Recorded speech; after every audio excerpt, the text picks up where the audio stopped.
Hi guys, आप सबका हमारे YouTube channel Tasmiya career academy पे स्वागत है। गाइस, आज जो हम आपको डिटेल देने जा रहे हैं वो देने जा रहे हैं इंडियन पोस्ट ऑफिस ग्रामीण डाक सेवक रिक्रूटमेंट 2025 के नोटिफिकेशन के बारे में। इंडियन पोस्ट ऑफिस ने ग्रामीण डाक सेवक की 21,413 वैकेंसीज के लिए अपना नोटिफिकेशन जारी किया है। अगर आप भी इन वैकेंसीज के लिए अप्लाई करना चाहते हैं तो गाइस ये वीडियो आपके लिए बहुत ज्यादा इंपॉर्टेंट है, क्योंकि इस वीडियो में हमने पूरा डिटेल में बताया है कि क्या मिनिमम क्वालिफिकेशन मांगी गई है, क्या आपका सिलेक्शन प्रोसेस रहेगा, लास्ट डेट अप्लाई करने की कब है और ऑनलाइन जाकर के कैसे आपको रजिस्ट्रेशन और फॉर्मेलिटीज पूरी करनी होगी।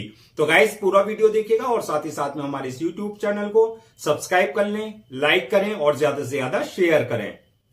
तो गाइस सबसे पहले बात करते हैं इनकी ऑफिशियल वेबसाइट की। इनकी जो ऑफिशियल वेबसाइट है वो है www.indiapost.gdsonline.gov.in, जहां पर जाकर के आपको रजिस्ट्रेशन और फॉर्मेलिटीज पूरी करनी होगी। रिक्रूटमेंट अथॉरिटी जो रहेगी आपकी इंडियन पोस्ट ऑफिस रहेगी, जो कि आती है ministry of communication, government of India के कंट्रोल में ये काम करती है। पोस्ट नेम आपकी जीडीएस की रहेगी, यानी कि ग्रामीण डाक सेवक की रहेगी, जिसमें आपका जो है ब्रांच पोस्ट मास्टर्स की रहेगी और इसके अलावा जो है असिस्टेंट ब्रांच पोस्ट मास्टर की आपकी जॉब रहेंगी। ये गवर्नमेंट जॉब रहेगी, यानी कि कैटेगरी जो रहेगी गवर्नमेंट जॉब की रहेगी।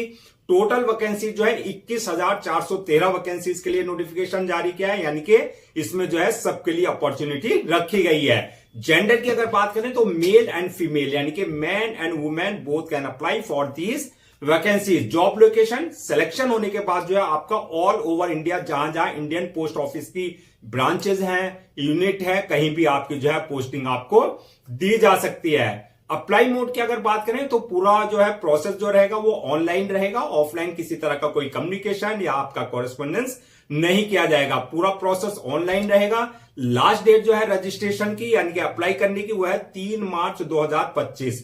तो 3 मार्च 2025 से पहले पहले आपको इनकी ऑफिशियल वेबसाइट पर जाकर के अपना रजिस्ट्रेशन और फॉर्मेलिटीज पूरी कर लेनी है। अब बात करते हैं एग्जाम डेट की। तो एग्जाम डेट इसमें कोई नहीं है, क्योंकि इसमें जो है किसी तरह का कोई एग्जाम नहीं रखा गया है।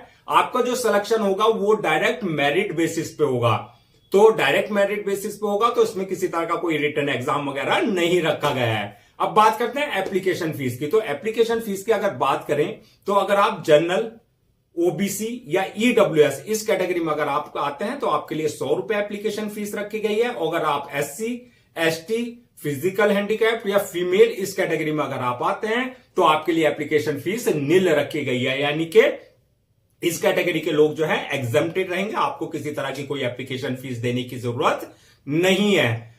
पेमेंट मोड की अगर बात करें एप्लीकेशन फीस की तो ऑनलाइन रहेगा, यानी कि at the time of registration आप अपना जो है एप्लीकेशन फीस अपना जो है debit card, credit card, net banking, UPI या जो वहां अदर्स मोड है पेमेंट के, उसके थ्रू आप अपनी एप्लीकेशन फीस जो है अपनी कैटेगरी के अकॉर्डिंग आप जो है डिपॉजिट कर सकते हैं। नेक्स्ट बात करते हैं कि एलिजिबिलिटी क्राइटेरिया क्या मांगा गया है, यानी कि क्या एजुकेशनल क्वालिफिकेशन मांगी गई है। तो एजुकेशनल क्वालिफिकेशन की अगर बात करें तो उसमें 10th class passed from recognised board और इंस्टीट्यूशन से, यानी कि 10वीं आपने पास कर रखा हो रिकॉग्नाइज्ड बोर्ड से और इंस्टीट्यूशन से। इसके अलावा जो है प्लस जो है आपको नॉलेज ऑफ कंप्यूटर, यानी कि कंप्यूटर की नॉलेज होनी चाहिए, बेसिक नॉलेज, और आपको साइकिलिंग आनी चाहिए, यानी कि साइकिल चलानी आपको आनी चाहिए। ये बेसिक रिक्वायरमेंट है, यानी कि 10वीं पास वालों के लिए गोल्डन अपॉर्चुनिटी रखी गई है। एज लिमिट की अगर बात करें तो मिनिमम 18 साल और मैक्सिमम 40 साल रखी गई है। एज रिलैक्सेशन एज पर गवर्नमेंट रूल्स एंड रेगुलेशन, जो रिजर्व कैटेगरीज वालों को जो है एज रिलैक्सेशन दिया जाता है वो एज पर नॉर्म्स उनको प्रॉपर एज रिलैक्सेशन दिया जाएगा। अब नेक्स्ट बात करते हैं कि सिलेक्शन प्रोसेस क्या रहेगा। तो सिलेक्शन प्रोसेस की अगर हम इसमें बात करें तो इसमें मल्टीपल स्टेजेस रहेंगी। नंबर 1 रहेगा आपका शॉर्ट लिस्टिंग ऑफ एप्लीकेशंस, यानी कि जितनी भी आपकी एप्लीकेशंस आएंगी उनको शॉर्ट लिस्टेड किया जाएगा। किस बेसिस पे शॉर्ट लिस्टेड होगा? वो होगा on the basis of A system generated merit list, यानी कि जो आपका सिस्टम है उसके थ्रू जो है आपका जो है आपको जो है एप्लीकेशंस को शॉर्ट लिस्टेड किया जाएगा। दूसरी स्टेज जो रहेगी, जो आपके शॉर्ट लिस्टिंग जो एप्लीकेशंस होंगी, उसके बाद जो है सेकंड स्टेज जो रहेगी मेरिट लिस्ट की रहेगी। मेरिट लिस्ट जो बनेगी वो बनेगी आपकी on the basis of academic performance, यानी कि जो आपकी 10th क्लास की परफॉर्मेंस है, यानी कि जो उसमें आपने परसेंटेज ऑब्टेन की है उस बेसिस पे आपकी जो है दूसरी स्टेज मेरिट लिस्ट की रहेगी, और थर्ड स्टेज जो रहेगी आपकी डॉक्यूमेंट्स वेरिफिकेशन की रहेगी, यानी कि at the time of registration जो आपने अपने सारे डॉक्यूमेंट्स अपलोड किए हैं वो सारे डॉक्यूमेंट्स आपके ओरिजिनल वेरीफाई किए जाएंगे।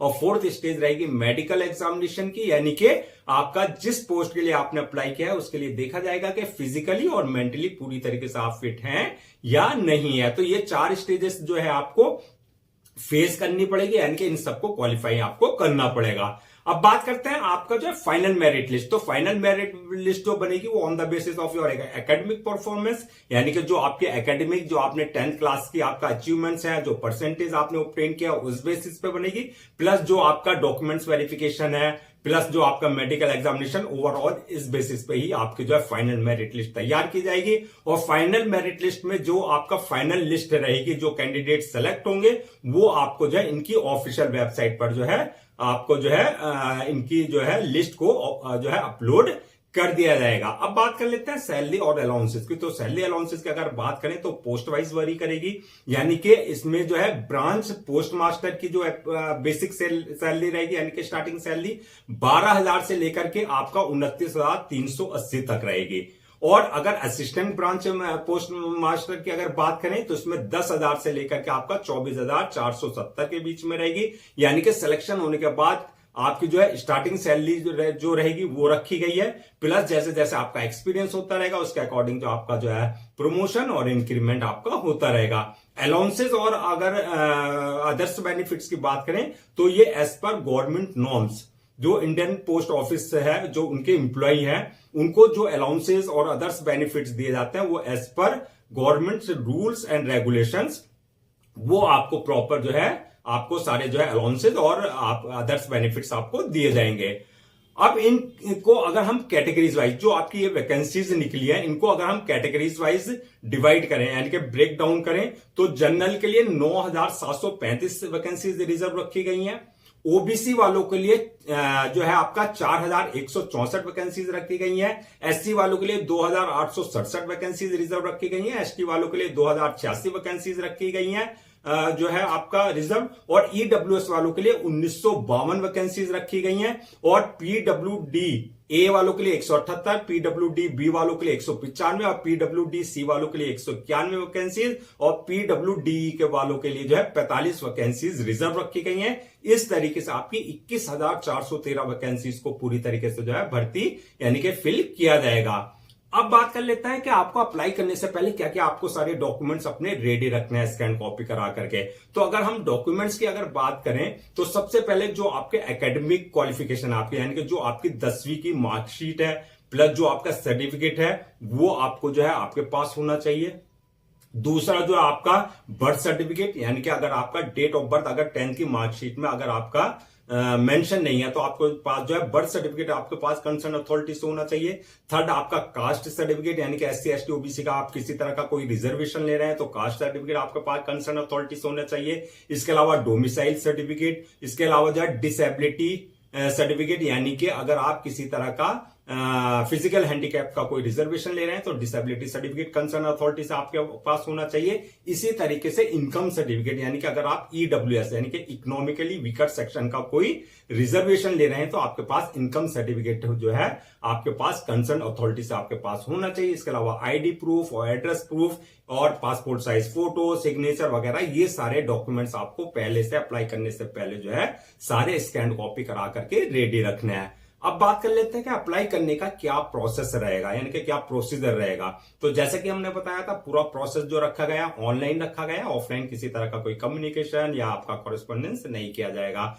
ऑनलाइन अप्लाई करने के लिए सबसे पहले आपको इनकी ऑफिशियल वेबसाइट www.indiapostgdsonline.gov.in पर विजिट करना है। वहां विजिट करने के बाद जो है यहां इस बात का ध्यान रखना है कि जब आप इनके जो है होम पेज पे जाएंगे इनकी ऑफिशियल वेबसाइट के, अगर आपने इनके पोर्टल पर अपना आपको पहले से रजिस्टर्ड नहीं करा रखा है तो आपको न्यू यूजर पर जाकर के यानी कि न्यू रजिस्ट्रेशन पे जाकर के जो है आपको जो है वहां पर अपनी पर्सनल डिटेल्स, अपना email ID, valid email ID और मोबाइल नंबर से जो है अपना आपको रजिस्टर करा लेना यानी कि जो आपका यूजर नेम और पासवर्ड होगा। यानी कि आपको जो है वहां से आपको अपने क्रेडेंशियल जो है क्रिएट करना है, जनरेट करना है। और अगर ऑलरेडी आपने इनके पोर्टल पर अपने आप को रजिस्टर करा रखा है तो आपके पास ऑलरेडी यूजर नेम और पासवर्ड होगा, यानी कि जो आपके क्रेडेंशियल होंगे उन क्रेडेंशियल से आपको लॉग इन करना है। लॉग इन करने के बाद जो एप्लीकेशन फॉर्म आएगा वहां पूरी डिटेल्स आपको फिल करनी है, जहां पर आपकी पूरी पर्सनल डिटेल्स मांगी जाएगी, जैसे आपका नाम, फादर नेम, मदर नेम, आपका जो है डेट ऑफ बर्थ, आपके क्वालिफिकेशन, आपके जो भी वहां डिटेल्स है वो आपको बिल्कुल एक्यूरेट फिल करनी है। जब आप डिटेल्स फिल कर देंगे उसके बाद नेक्स्ट ऑप्शन आएगा आपके पास अपलोड योर डॉक्यूमेंट्स का, यानी कि जो आपके डॉक्यूमेंट्स है वो सारे आपको डॉक्यूमेंट्स जो है वहां अपलोड करने हैं। डॉक्यूमेंट्स अपलोड करते वक्त इस बात का ध्यान रखना है जो वहां पर आपका एक प्रेस्क्राइब्ड फॉर्मेट है, यानी कि जो एक डायमेंशन है, जो साइज है, उसके ही अकॉर्डिंग आप सारे अपने डॉक्यूमेंट्स अपलोड करें, चाहे वो एकेडमिक आपके सर्टिफिकेट्स हैं, चाहे वो आपका पासपोर्ट साइज फोटो है, चाहे वो सिग्नेचर है, ये सारे डॉक्यूमेंट, चाहे वो आपका कास्ट सर्टिफिकेट है, चाहे इनकम सर्टिफिकेट है, जो भी डॉक्यूमेंट्स हैं वो सारे आपको प्रॉपर जो है उनकी डायमेंशन के ही अकॉर्डिंग वहां अपलोड करने हैं। उसके बाद जो है आप डॉक्यूमेंट्स अपलोड कर देंगे, नेक्स्ट ऑप्शन आएगा आपका पेमेंट का, यानी कि एप्लीकेशन फीस का। तो अगर आप एग्जेम्प्टेड है, यानी कि उस कैटेगरी में फॉल करते हैं, तो आपको ये ऑप्शन स्किप कर देना है। अगर आपको जो है आप पे एप्लीकेबल है, यानी कि आपको एप्लीकेशन फीस देनी है, तो आपको जो है अपने debit card, credit card, net banking, UPI या जो अदर्स मोड है वहां पेमेंट के, उसके थ्रू जो है आपको अपनी एप्लीकेशन फीस जो है अपनी कैटेगरी के अकॉर्डिंग डिपॉजिट कर देनी है। और जब एप्लीकेशन फीस डिपॉजिट कर देंगे, नेक्स्ट ऑप्शन आएगा आपके पास जो है फॉर्म सबमिशन का, यानी कि फॉर्म को सबमिट करने का। सबमिट करने से पहले एक बार अपने फॉर्म को रिव्यू कर ले, यानी कि चेक कर ले जो आपकी डिटेल्स है, जो आपने फिल किया वो किसी तरह का उसमें कोई आपने मिस्टेक तो नहीं किया है।